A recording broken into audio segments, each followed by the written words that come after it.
Hi, everyone. Welcome to Conversations with Nicole. Chances are many of you spent your mornings drinking your coffee and watching Mark McEwen at the network on CBS. He was on the morning program, CBS This Morning, and then on The Early Show. He is one of America's most trusted newsmen. He's interviewed presidents, actors, musicians, and countless others during his illustrious career. After leaving the network, Mark moved to Orlando to do local news there, and of course, that allowed him to spend more time with his family. Mark later suffered a stroke, and this was a game changer for him. From that, he decided to author the book After the Stroke to share with others about how, of course, this changed his life and, of course, to help others lower their risk of stroke. I'm delighted to share Mark's story with you today. Let's get started.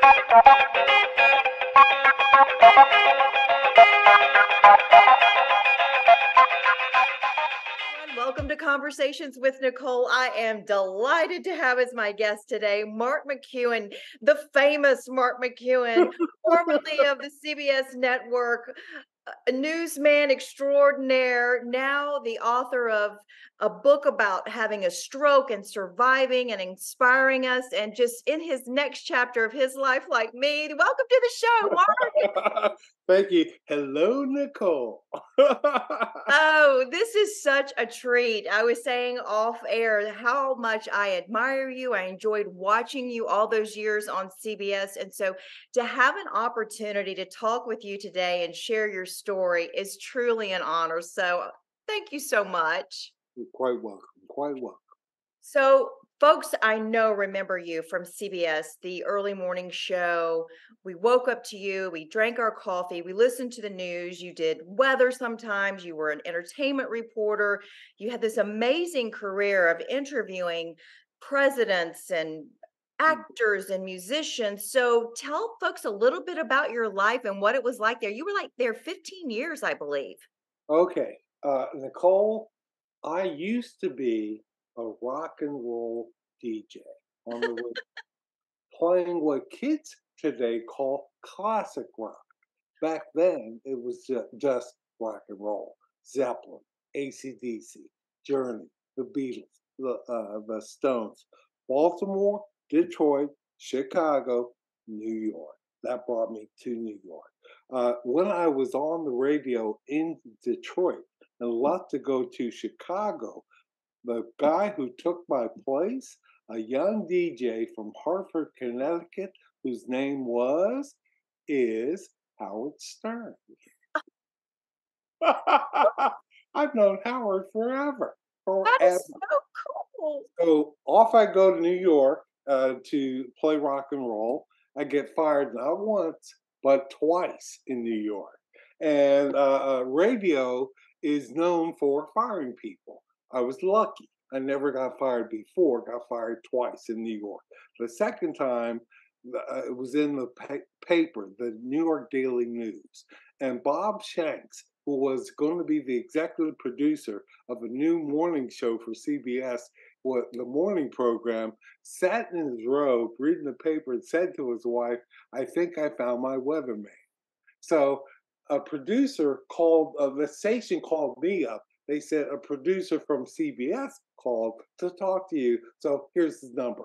I thought, CBS? I thought it was CBS FM, an oldie station. I didn't want to play oldies, but I didn't have JOB. And plus, he's talking, I'm a producer over here. Radio mornings, you're lucky if you have a producer. To hear producers, plural, was a big deal. So then he says, and since we're going up against GMA and the Today Show, I go, wait a minute, is this TV? He says, yeah. Are you interested? I go, yeah. So I go down to Black Rock. Keep in mind, my first job in television was national television. Never even thought of it. That's unbelievable. Most Yep. people don't do that. Yep. I didn't know how lucky I was. So Wow. I go down, Nicole, the phone is blowing up in the office, and the guy's Bob Shanks is paying no attention to the phone. He says to me things like, are you a Yankees fan? Are you a Mets fan? brothers and sisters. I'm thinking, this is junk. Found out he was sizing me up. And then he says, how do you feel about doing the weather? Nicole, to be honest, I thought I could give a hoot about doing the weather. But at that level, you don't say no. You don't. Do I said, not say no. I say, I could do it. Sure, you could do it. We'll get your meteorologist. And I used to do stand up comedy. So he says, we'll have one audition. Is there something that can lead you into your stand up comedy? Okay. So, Nicole, we go to a studio. It's packed. There's a TV camera. He's standing right next to it. And he says, I'm going to ask you a number of questions. Answer, you talk to me, but talk to the camera. And then he says, where'd you go on vacation recently? And I said, Jamaica. Everyone in Jamaica has an accent. Where are you from, Mom? Where are you going, Mom? I said, even the dogs. Bark, bark, Mom. And they all laughed. Nicole, that got me the job. And in radio, you are interviewing people all the time. Yeah, listeners, people. Tom Hanks had the movie Big. He came through. Stephen King. You got all kinds of people. But weathermen only did the weather. I was the first one. I said, "Hey, can I do music?" And they were like, "Okay." And so I began, Nicole, that turned into the Oscars and the Country Music Awards and the Grammys and the Golden Globes. All that came from, hey, over here, can I do this, please? So there you go. Wow. Wow. What a career that you had there. I mean, to go from a DJ to the network, that's incredible. That just goes to show the talent that you have Thank and you. the appeal that you have to your audience. When I watched you and talking to you now, you're relatable. You're easy to listen to. I feel like you're just having a conversation. We're hanging out in your, in your den or whatever. And I feel like that's what the audience felt too. And that producer, he saw that day too as well. I love that. I love that. So talk about, any memorable moments at that level at the network before you made the next change.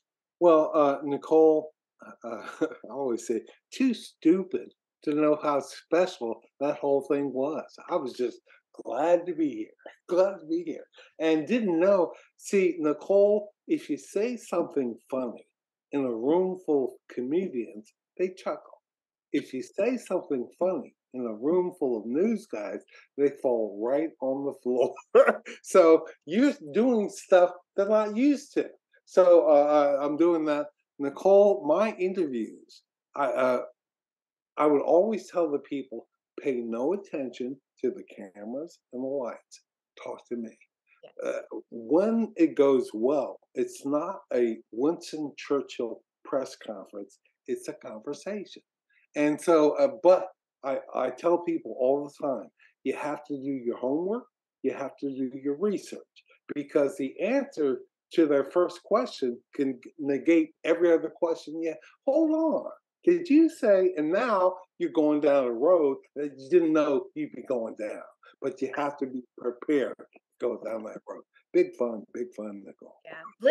Listening is always the key when you're talking to Yeah, someone, pay having attention to what they're saying. Yeah. listening. So what I'm hearing is that you had a wonderful ride, wonderful opportunities.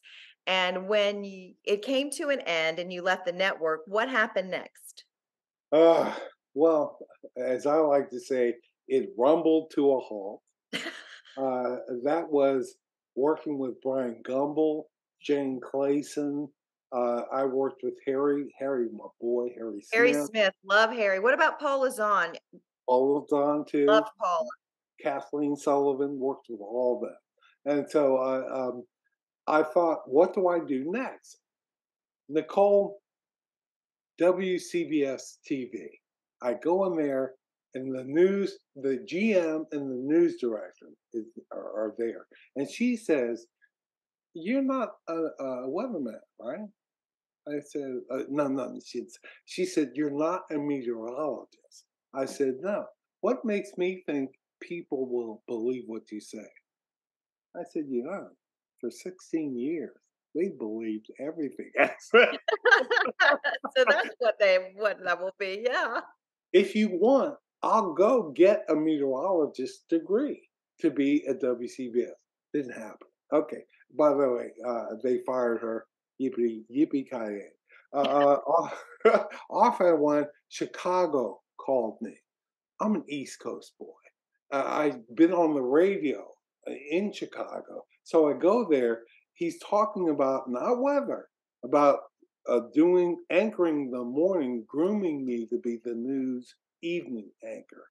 I turned him down because I'd been to the Midwest. I didn't want to go back. So I went to Raleigh, North Carolina, and finally, I was with William Morris at the time. My agent said, Orlando. I said, Orlando. He said, they're good people. Go see them. Oh, it's just a plane ride. So, Nicole, I come down here, and he's right. I met the GM and the news director, two of my dearest friends. They were nice as they could be, and not once did they mention weather. They wanted me to anchor the morning and the noon to groom me to be the evening anchor. And a year in, we started out. We were in last test place Oh, in boy. the and by the end of the year, we were in second and beating number one every a lot. And we were coming, and then I had my stroke. Changed my whole. Yeah, then you have so okay, so there we are. You're here and you found a place where you thought this is going to be good. I'm going to get time with my family and you had a stroke. How old were you when you had the stroke? Were there signs, symptoms leading up to it? And walk me through that process. This is valuable information for folks. Well, Nicole, I was 51. I Mm. had high blood pressure, but everyone I knew in news had high blood pressure. So I thought that was just part of the gig. Okay. So I go to Maryland. I'm from Maryland. I fly there, and as I'm coming back to BWI, going through the X-ray machine, I didn't feel quite right, and my right side, leg, I couldn't walk and move the way I normally did. I called my wife, and she said, "Eat something," because that may change. I got a slice of pizza in the cold. I couldn't eat. Mm. And I left in an ambulance, went to the hospital. The doctor misdiagnosed me. He said it was the stomach flu. If he'd said anything about a stroke, we'd be having a different conversation. So I went back to my friend's house.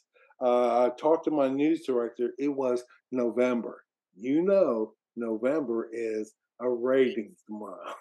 Yeah. So he said, stay as long as you can, but you could hear in his voice, hurry back, hurry back. Oh, yeah. We know how that sounds. Yes. So I get on a plane and I have my stroke 30,000 feet up in the air. And the thing was, I didn't know what a stroke was, knew nothing. It was just, it was just awful. So when we landed, I couldn't talk. I got Oh up my and my balance was off, and they thought I'd been drinking. God. I hadn't had anything to drink on the plane. But Nicole, I had a sky cap there with a wheelchair because I didn't feel that good. He wheeled me through the airport and never said a word to me and left me curbside by myself. I was done. And so a guy comes out of baggage claim to smoke a cigarette. He's heavy, smoking a cigarette. We both know that's not good.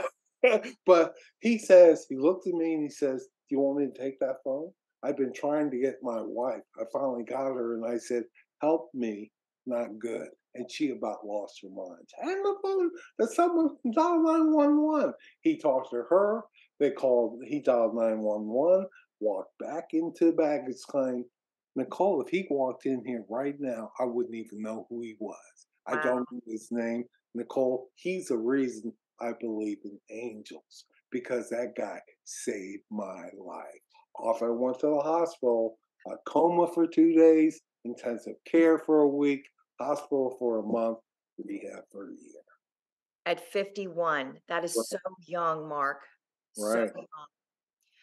So thank God you get through all of that, but that was a journey in getting back to good health. What do you want people to know? Because you wrote the book Mm. after the stroke about what you went through so that they don't miss the signs, the symptoms, you know, Well, because early getting like 8 seconds is really, I think there's like seconds of time that you need to be getting care immediately when you know something's not right. well, Nicole, I'll say first thing is as you age, you have to make the odds work in your favor. By that, I mean, Nicole, I'm 50 pounds lighter than I used to be. And I go to Crunch, the gym. Um, I always say there's no one harder on me than me. I go uh, 3 or 4 times a week. I beat myself. I should go 5 or 6 times a week, but I'm going. Yeah. And but you have to put your dukes up and be prepared to fight back.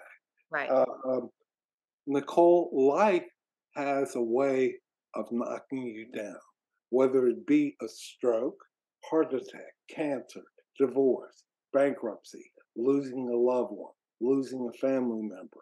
Life will knock you down. The, to me, the key is not to get back up and get back into the fray, just get back up.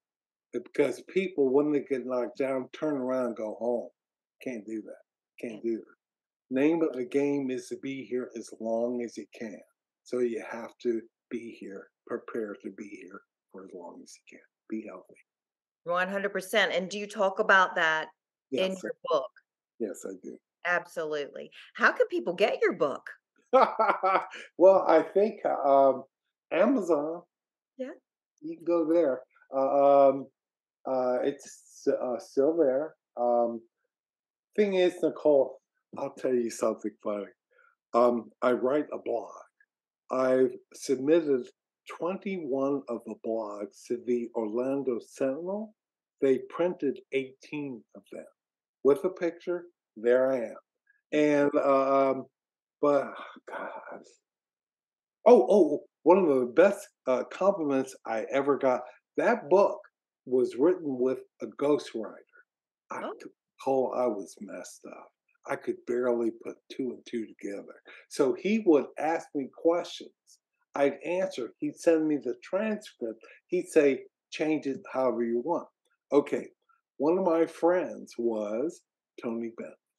I've knew Tony forever. He got me the show on A&E live by request. I did that for 7 years.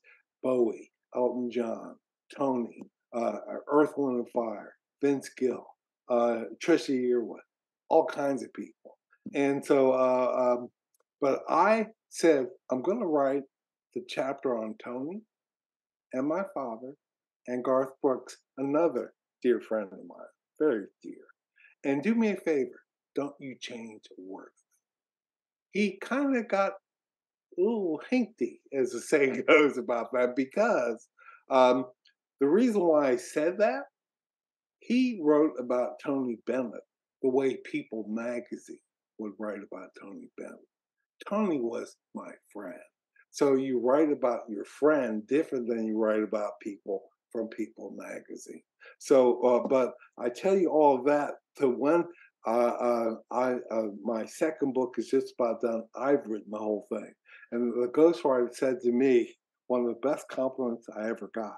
He read a part of it and he said, "You don't need no stinking ghostwriter." High five. Thank you very it's much. of course. Yeah. Good for you. That's awesome. So wow, you really have made connections with some very impressive people that we all look up to on the screen and go, wow, to have been friends with Tony Bennett. Wow. Um, this next book, Tell me about it. Can you give me a little insight since you just Sure. shared that little bit of information? Monica, I went back and forth. Um, the original book was me talking about what I've learned post stroke, one chapter, then a chapter on a celebrity or like Denzel Washington, then back to exercise and all that, then back to George H.W. Bush. And my producer, a dear friend of mine, said, you know what? I would dump all that stroke stuff, put that in another book. People love to read about celebrities. Just do celebrities. Eh, Monica, I'm looking at my wall. I have a chapter on Travolta, Springsteen, Colin Powell, Whoopi, um, Joni Mitchell, George Harrison, Beyonce, Wow. Denzel. It goes on and on. Neil Diamond, Ali, Michael Jordan. You I'm have a interviewed the elite of the elite of the elite. I yeah. mean, that's unbelievable to be able to share those stories and to be able to have interviewed them. I mean, I can't even imagine. Wow.